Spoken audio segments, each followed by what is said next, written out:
Now, the number of people falling victim to cryptocurrency fraud has more than doubled since the year 2020. 10,000 people have reported money being stolen. That was just last year. Yeah, unlike regular physical money, as it were, crypto is digital. And it becomes more popular, of course. Criminals are looking to exploit it. Dan Whitworth from Radio 4's Money Box is with us. Dan, you're going to talk to us in just a moment. You have a criminologist here as well. Good morning. Let's have a look at what Dan's found out so far. Cryptocurrency, or crypto for short, is digital money. This means it only exists in the online world with no coins and notes. One of the most well-known cryptocurrencies is Bitcoin. On Wednesday, it reached an all-time high, with one Bitcoin being worth over £57,000. When you spend regular money on your card, the banks have to be involved to tell the retailer that you have enough to afford the goods. Unlike traditional money, cryptocurrency isn't backed or controlled by centralised financial institutions like the Bank of England. Crypto goes straight to the recipient. This makes it popular for people who think that crypto brings financial freedom. But cryptocurrencies are also very volatile, rising and falling in value quickly. There also is currently no regulation, and money can be moved anonymously. Well, as it becomes more popular, Dan, you can imagine that fraudsters will latch onto it. Oh, absolutely. They look to exploit any weakness, right? So the numbers that we've seen show, and these are blunt. This is blunt data. This is not a survey or anything. This is blunt data. Reports to action fraud. So in 2020, there were around 5,000 reports involving crypto of people who had had money stolen. In 2023, as you said into your introduction, that more than doubled to more than 10,000 reports.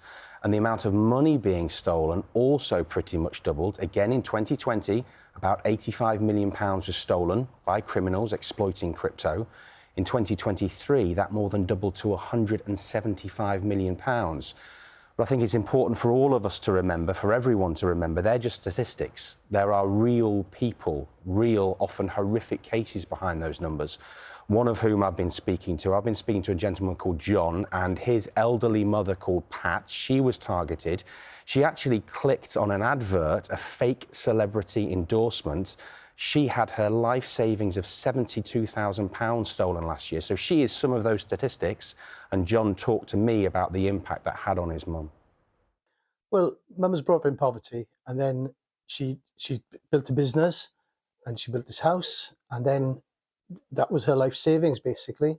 And then when it went, she just fell apart really. She's, you know, she lost her confidence, she lost her colour.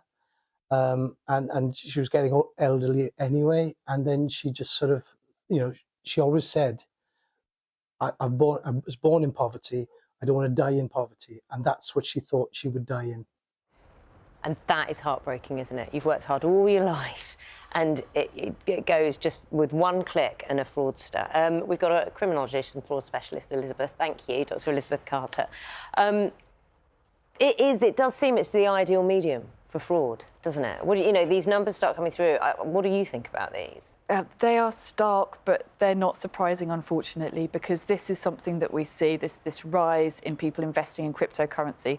It's for a number of reasons, one of which is the fraud. The fraud goes into spaces that are unregulated, and the more the banks become regulated in terms of fraud protections, the more the criminals try and draw victims, individuals, into unregulated spaces. Also, the risk profile is changing. You know, investing in cryptocurrency is no longer the preserve of the rich, of the techno-savvy. It used to be something you talked about that other people did, didn't yeah, it? Something that's, you know, a great unknown, and to an extent it still is a bit of a great unknown. Who can really describe what cryptocurrency is? Not many people, but it's ubiquitous, it's everywhere on social media.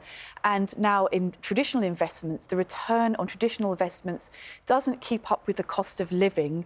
People are moving more into crypto, and where people move, so will criminals intent on exploiting it. I think, if I may, that point that Liz made just there, it's not the preserve of the rich or the niche anymore, because as crypto becomes more common, as it becomes, in many people's eyes, a much more credible form of investment, criminals will exploit that. And you hear things like Bitcoin hitting a record just this week. A record high on Wednesday, £57,000 for one Bitcoin.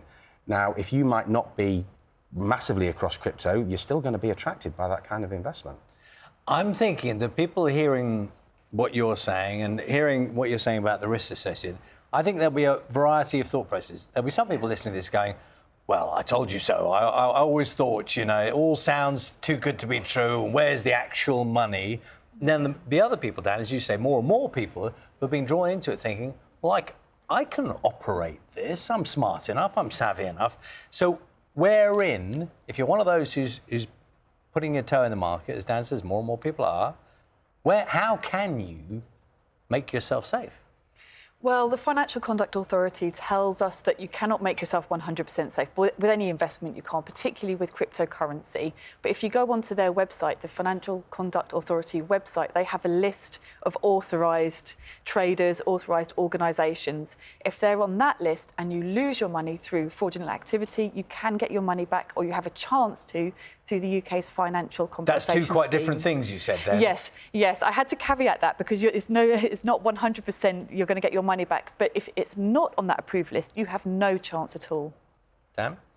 I think also, I mean, obviously, I've been working with Liz a lot this week. There are basic things people can do. Speak to family, speak to friends, potentially speak to financial advisors, you know, accredited, registered financial advisors. People might balk at the cost. But I mean, again, in Pat's case, she lost £72,000, so paying a bit of money in the first instance probably would have made sense. But again, we need to be very, very careful about victim blaming here, because with people like Pat, ultimately what's happened is a horrible, horrible criminal has stolen £72,000. Now, as it happens, following the Money Box investigation, Pat, some good news, she did actually get her money refunded eventually. Quite a specific case, but she did. So, you know, Pat has got a smile back on her face. Just a simple test, Dan. Have you dabbled in cryptocurrency outside of work? No, outside of work I haven't. OK, that'll do. Elizabeth?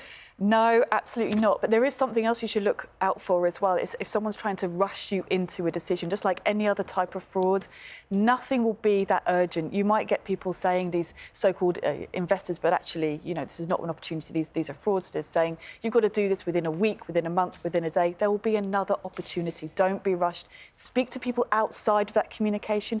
It's social engineering at the end of the day. And also, just in Pat's case, I don't know who the celebrity was, but there are lots of celebrities who are being falsely attached to scams, and there is very little control over that as well. So just think, does this relationship seem credible? Well, Liz, you made that point to me earlier this week. You know, think, would that celebrity really be endorsing that product? Absolutely. And then with the rise of deep fakes as well, we do have this massive issue. It does look real, which is why you should also speak to somebody else, trusted friend, family member, who's outside of that bubble, who isn't feeling rushed, who doesn't have that instinctive response. Very good advice. Interesting.